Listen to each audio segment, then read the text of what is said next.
étape ce qui arrive à votre corps quand vous jeûnez durant ces 30 jours de Ramadan. Étape 1.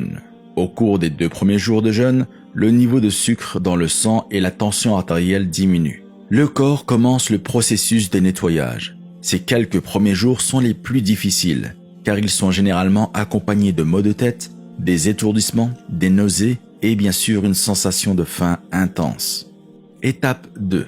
Au cours de la 2e étape, le corps s'habitue au jeûne et le système digestif est en mesure de se reposer.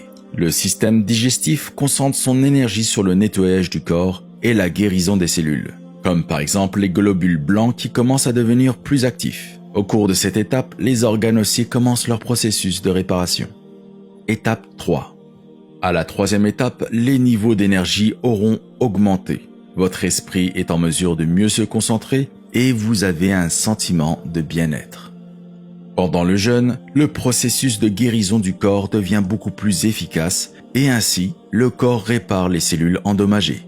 Durant cette étape, le côlon, le foie, les reins, les poumons et la peau sont désintoxiqués en éliminant les toxines. Étape 4. Au cours des 10 derniers jours de jeûne du mois de Ramadan, le corps est habitué au processus de jeûne. Votre corps devient plus énergique et vous bénéficiez d'une bonne mémoire et de concentration. À ce stade, les organes finissent leur processus de guérison et une fois que toutes les toxines sont éliminées, le corps est capable de fonctionner à sa capacité maximale. Ce ne sont là que quelques avantages physiques du jeûne qui aura lieu dans